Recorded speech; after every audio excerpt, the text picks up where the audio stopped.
Yes, and welcome back to another brand new edition of Weed on Wrestling. I am, of course, Weed, aka Alan, your host that tries to stay stoned the most. Today, Monday, March 27th, 2017, and it is Monday, so you know we are, of course, talking everything WWE, Monday Night Raw, and yeah, it was weak fucking show.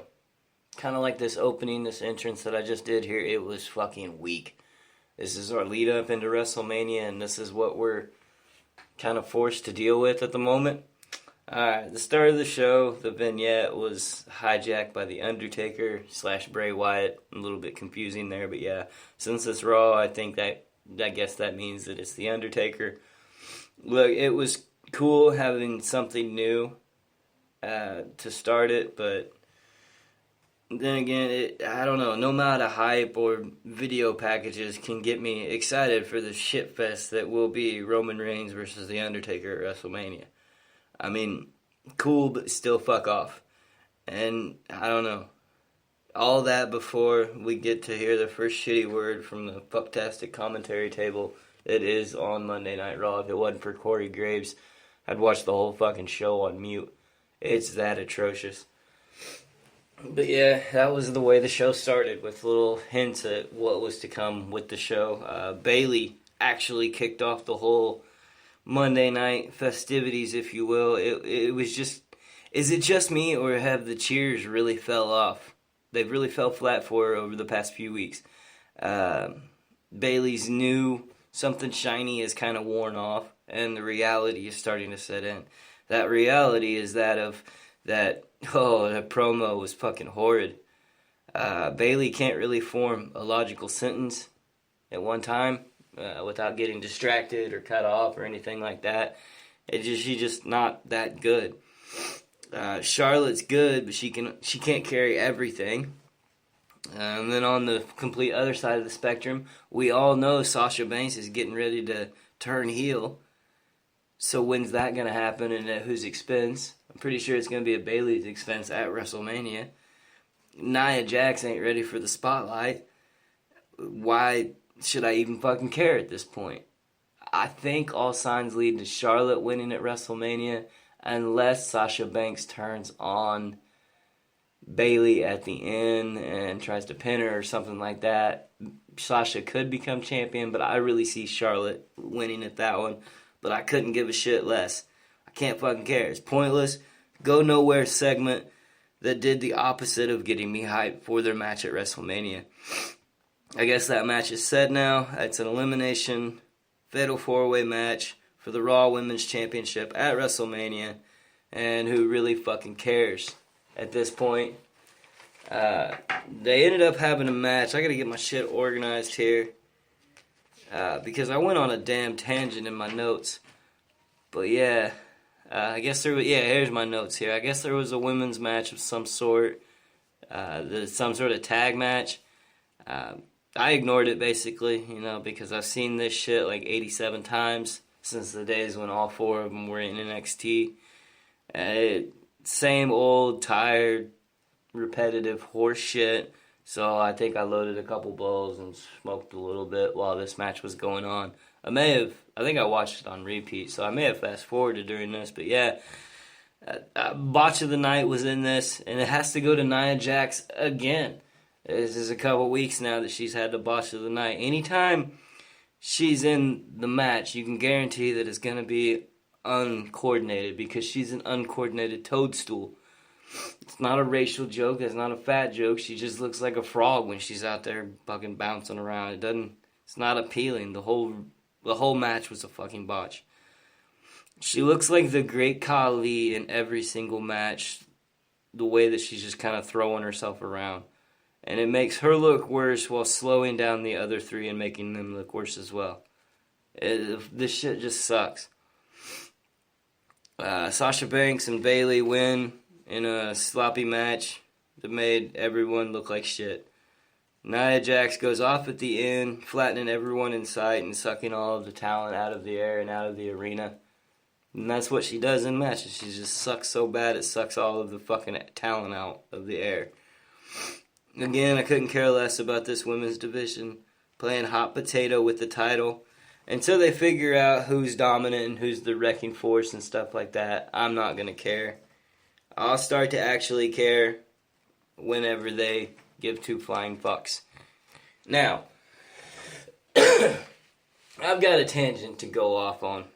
A side note, side tangent, if you will. Let me take this hit and try to calm my nerves.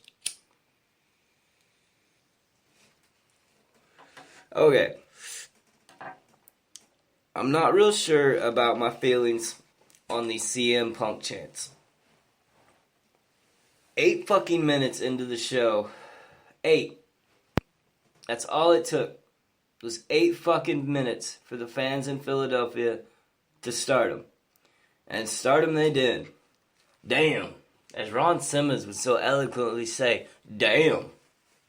At first they were cute. A little homage towards the superstar that we all missed that was fucked over by the establishment.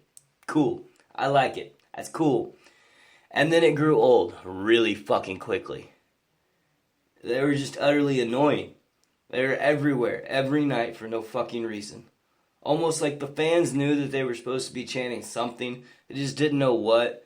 So they copy and pasted what Google says most people mark out for. On any quick Google search, that'll be the fucking chant that it'll give you.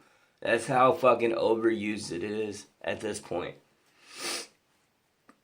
Now, have we came full circle where they mean something again? I think we're getting to that point. I'm not pissed every time they come on now. Every time the crowd erupts in their chants with one, I'm not mad. Mainly because now the fans have understood, and we understand as fans, that we can use it as a weapon. A way to say fuck you to the establishment again. A way to collectively say that we don't like this shit and we're not going to be force-fed it down our throat anymore. Good on you, WWE fans. Keep up these shenanigans, you creative motherfuckers. I think my rant may be over now. I'm just not quite sure how I feel about the CM Punk's chants anymore. Are we using them too much? Has it lost its flair? Is it gone by the wayside like the chants of yesteryear? The what? What? Because that one got annoying as shit real fast. So maybe it is, maybe it isn't. I don't know. What I do know that there is so fucking many WrestleMania and WWE Network plugs that holy shit, this entire show seemed like nothing more than a moving WrestleMania poster. And that's all that it was. It was just a giant promo. And I guess Foley's still fired. They didn't really talk anything about it. So I guess Mick Foley really is fired. Then we get more videos of everything we've seen over the last couple weeks. And wait, more fucking WrestleMania hype. Yay. It's just what I wanted as a fan in the WWE, is to be reminded that 6 days away is WrestleMania. Since it's 6 days away, we don't need to fucking do anything in this show, is what it really seemed like. Oh well, I guess I'll continue watching and digress.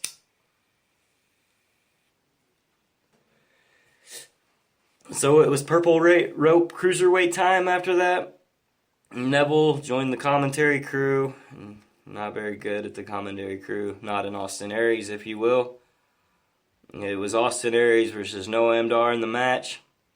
Where the fuck was the banana Aries? That's my question. Every week for about 6 months now or something like that, he's had a banana with him somewhere on screen. And he didn't have one this week? What the shit is that? What the actual shit? Like, no, I'm pissed. More stupid craptastic fuckery on the screen by Alicia Fox. I thought this has ran its course, but apparently it hasn't. Why is she even still a thing? Oh wait, more pointless shit. WWE loves pointless shit, so that's why she's there. Got it. It was a decent little match. I say little because it was too short, with kind of not very much flair. Austin Aries wins, looks good. Going into his match with Mania at WrestleMania against Neville. I've said it before. I'm fucking excited for this match right here. Moving on, my s'more moment of the night has to be anything that The Undertaker did on Monday. It was a good night for The Undertaker. He may be old and he may be out of shape, and who gives a shit when it comes down to it? It's the motherfucking Undertaker.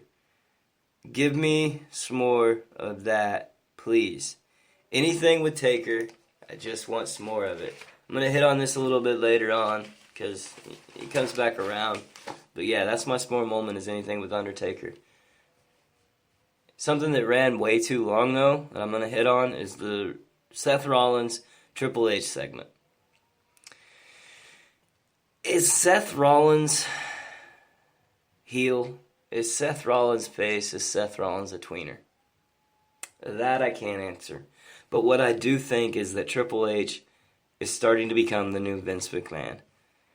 I mean, that since we as fans know that we in WWE use the same old recycled horse shit over and over and over and over again, so is that what we're doing here? Is the whole authority versus the stars? Helmsley is Vince and Rollins is supposed to be what? Stone Cold Steve Austin? Fuck that. Triple H may be good, and he may be a good heel, but there is no one, and I do mean no one, on the roster today that holds a candle to Stone Cold Steve Austin. I mean, other than what I read into it, this was a decent segment. I read way too much into it, and I know that, but it was decent. And then the fans again tried to hijack it. That wasn't good. But this segment went on for fucking ever. It just kept going. Let me get this straight. We cut the time of actual in-ring performances and performers like the cruiserweights and stuff for talking. Fuck. Oh well. At least both showed their passion, and the match could be good if nothing else. They both signed a contract. Game proves why he's the cerebral assassin. Rollins was kind of playing possum a little bit, I think. But it's Triple H, and he can't look weak, so he's not going to. I'm still kind of hyped for this match. I don't know. We'll just have to see. Because at the end of the day, it could be a giant waste of time when, 6 months down the road, Seth Rollins joins whatever faction Triple H decides that he wants to make. Because it's all at the whims of Triple H at this point. Yeah, and then that segment ended, and imagine that. Holy shit, more fucking hype videos. And wait, what's this? A hype video of what just happened not even 3 minutes ago. Literally showing a highlight of what just took place before the commercial break. What the fuck? I don't even have words for that.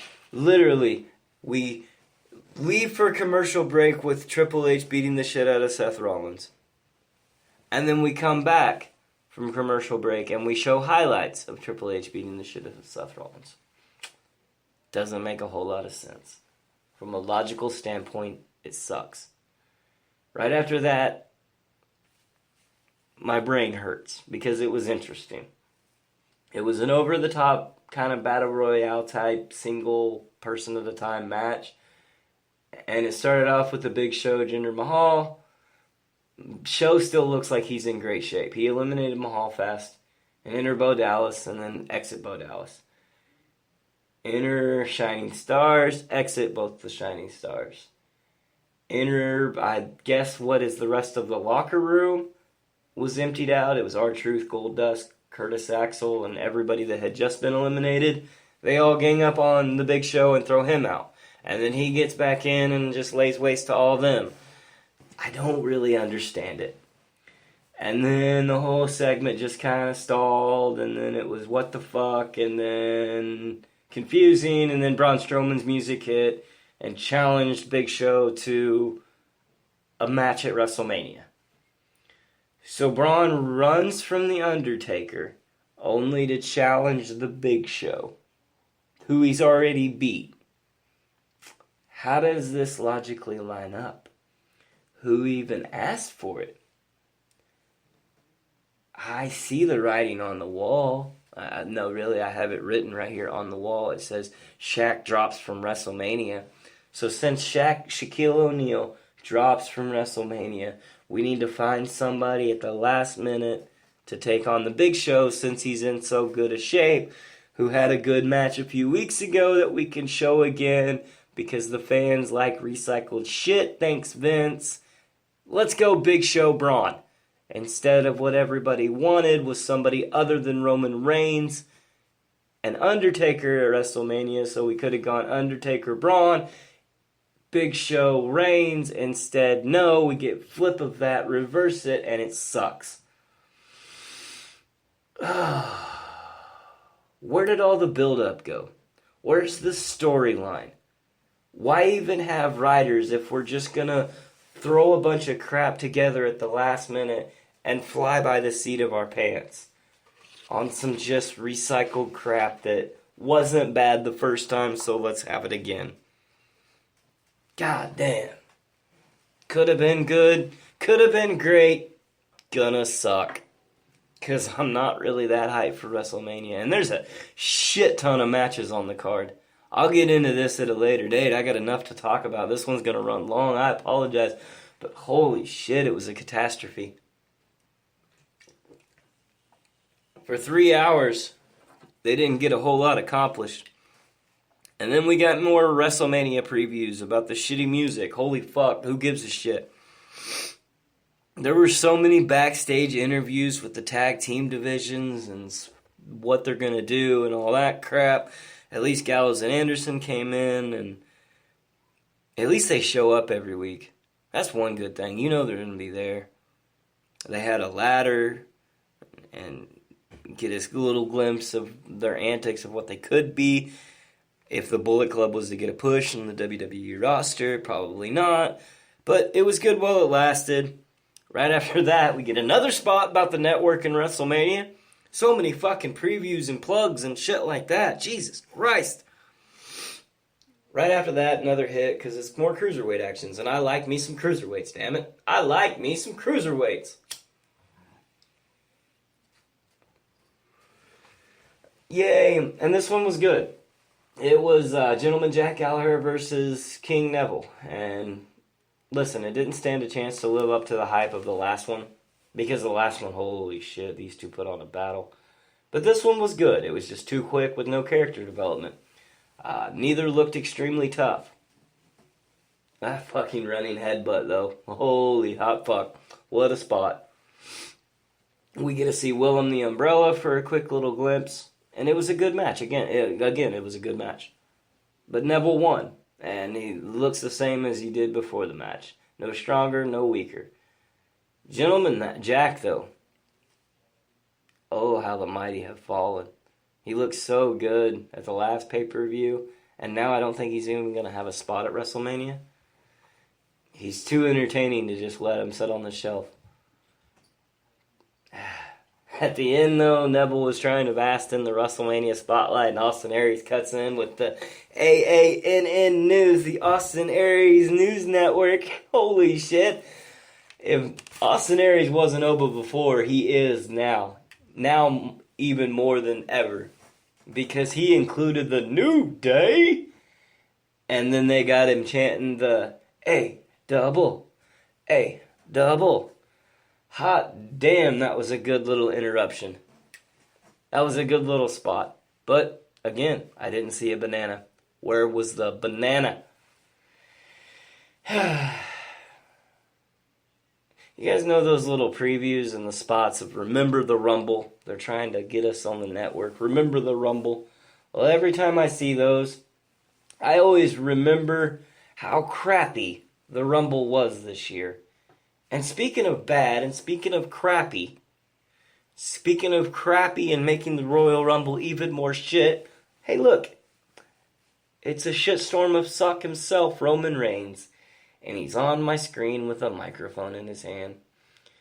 Where the fuck is Undertaker when you need him? Why can't he just come out real quick because we know he's there? He's been building to it all night. Roman Reigns is so much shit stacked over 6 foot tall, and he's even worse when it comes to his microphone work. The crowd can't boo and chant loud enough for it to block out all the suckage that is Roman Reigns. The crap that just spews from his mouth. Horrible. And then The Undertaker came out. That was good. Even without speaking, even without seeing him for the majority of the promo, it was better than anything Reigns has done. When he finally showed up, he's leaning up against a shovel.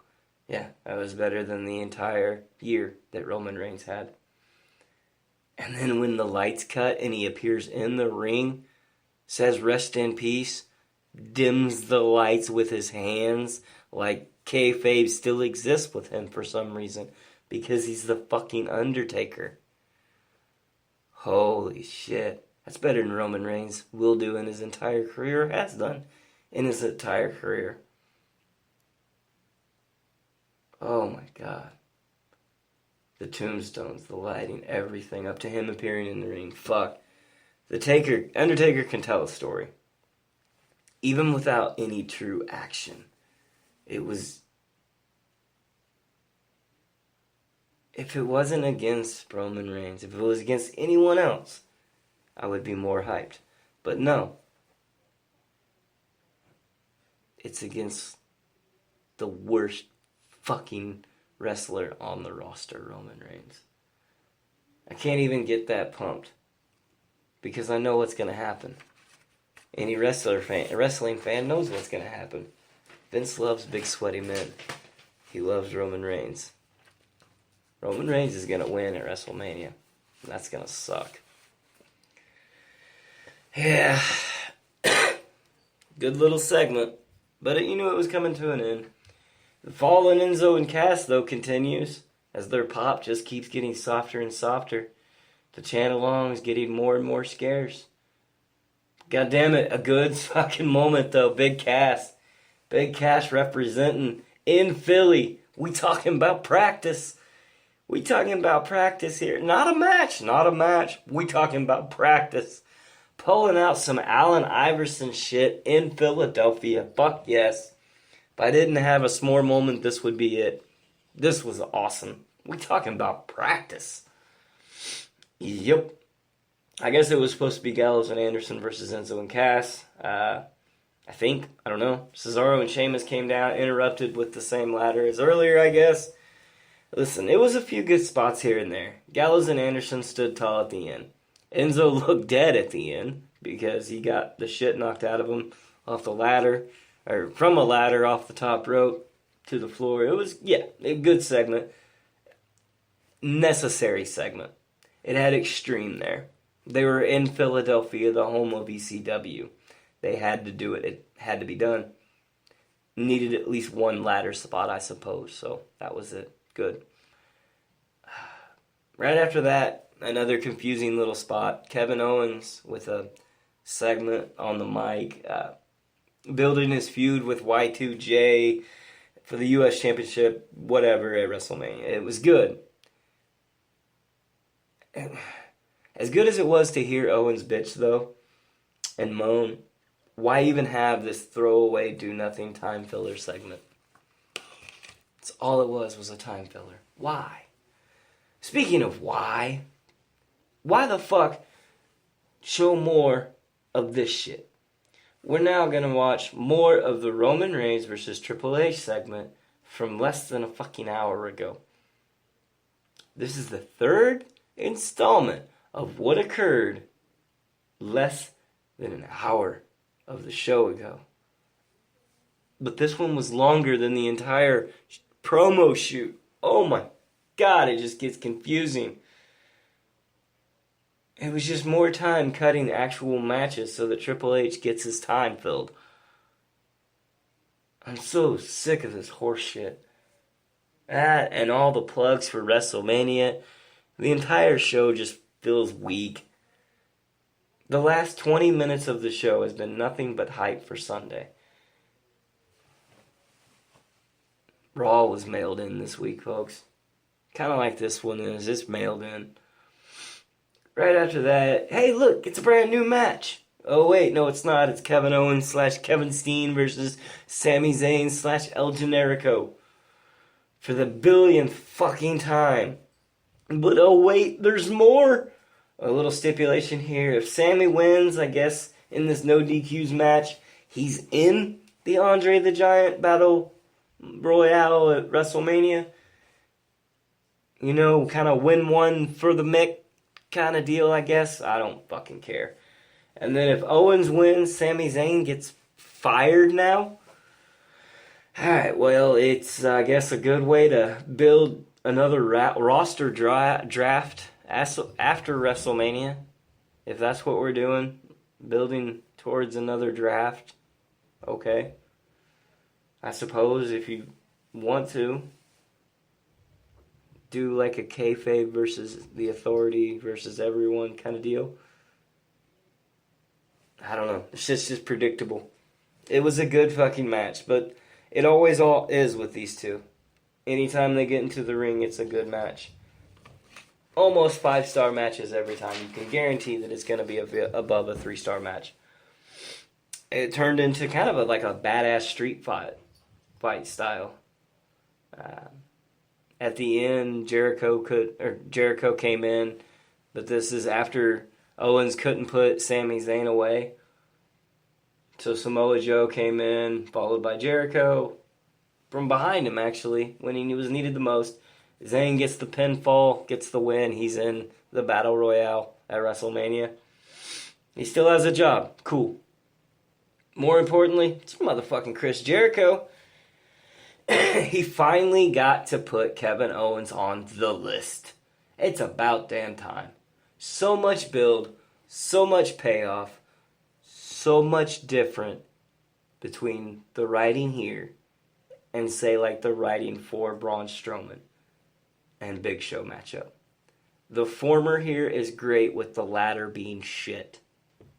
Not the latter, like the latter, the second one. Option B being the shit one. Yeah. Great storytelling, but anytime Jericho's on screen, you know it's going to be great storytelling. Right after that, main event time. What it was building towards. Championship spot, I guess you could say. And the champ only showed up for one fucking move. At least, if nothing else, we got to hear Paul Heyman in Philadelphia. And I'm not sure about this fucking crowd. They may have ruined the show. It was in Philadelphia. How you gonna chant Goldberg at Paul Heyman? Paulie Dangerously does not deserve that. We get to hear Paulie Dangerously talk. It's a privilege. And they just took advantage of it. That bullshit crowd did not do him justice. You do not chant Goldberg towards Paul Heyman. This man is a fucking genius when it comes to everything wrestling, and his microphone talent alone is far superior than anybody else. He's so fucking good, and that crowd just ruined it. I do have one thing. What was with the random Sting comment? That didn't make any sense. Just randomly throwing in Sting. Cool. Alright, whatever. It was still a strong segment, though. Until it took 9 years for Goldberg to walk down to the actual ring. And when he got there, Goldberg had a fucking mic. I refuse to call him Goldberg. You're not hearing it wrong. I'm calling him Goldberg every single time. At least he stopped on the ramp to tell us that we're going to fight. One spear. One fucking spear. I gotta hit it again, because one fucking spear.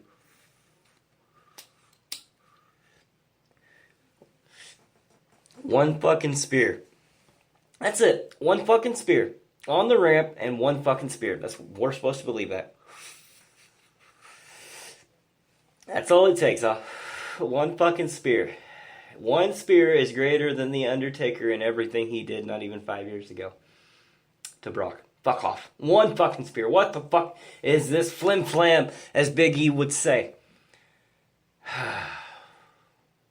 One fucking spear. eliminates Brock.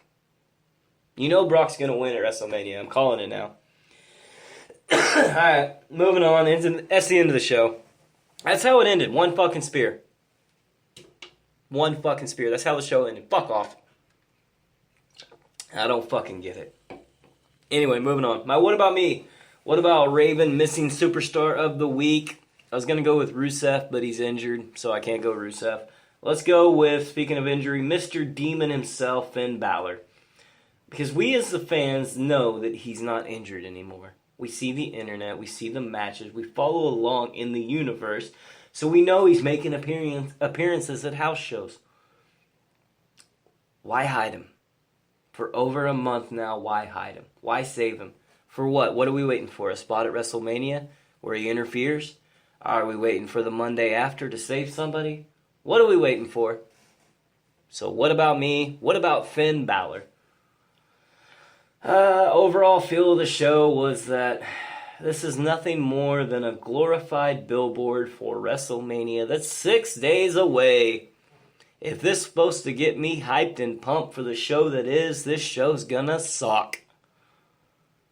Oh, can you plug the network anymore though? I will say this. If a fan such as myself wants to actually watch good in-ring material type matches, then we are forced to the network. Because the network is where it's at for live action events. You know, in-ring shit. Between 205 Live, NXT, all of the back catalog and stuff like that. If you want to see good quality matches, tune to the network. Don't tune to these things on TV. Because at some point, it switched from being primetime action is where it's at to now 205 Live's having a better show with more quality in-ring performances. And it's kind of getting annoying. Same old crap, just with a pay subscriber twist. Sweet Jesus, this show was terrible. I was talking about Raw, but maybe this one as well. Alright, that's about all that I've got time for today. Let's get the fuck out of here. What do you guys say? This has been another installment of Weed on Wrestling. I've been Weed, a.k.a. Alan. I'm high. I hope you're high. You guys take care of yourselves. Take care of each other out there. I'll be back tomorrow, Tuesday, talk about some SmackDown. Wednesday, talk about some 205 Live. I may do another one Wednesday night. Talk about some NXT. No, wait. I'll do a long one Wednesday for 205 Live and the intro into WrestleMania weekend because Saturday is NXT. Sunday is WrestleMania. Monday being Raw, of course, and then back into the same cycle. So a lot of big shows coming up. I'm going to try to take this show on the road and do a little live broadcasting. We'll see how it works out. I'll be back next week. I'll be back tomorrow. Talk some more. Alright, all you weed heads, you guys take care of yourselves. Take care of each other out there. Let's get the fuck out of here.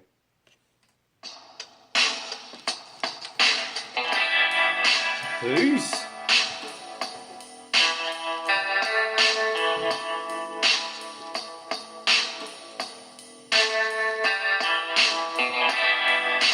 I just took a drink and missed my mouth. I have a drinking problem. Took a swig of Monster, and now my shirt's all red from where I missed my mouth. Had a hole in my mouth.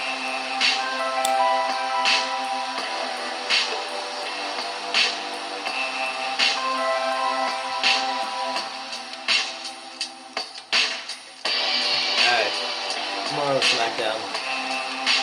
Wednesday 205 Live. Leading into WrestleMania with all my picks. Next week I got a lot coming out. Big show. I may have figured out my Mount Rushmore of wrestling. It could be another half-hour show. But I'm high and rambling on. Let's get the fuck out of here. Appreciate you guys all tuning in, listening. Again, you can find me iTunes, SoundCloud, Spreaker, Twitter, @Weed on Wrestling. It's @Weed on Wrestling. Peace.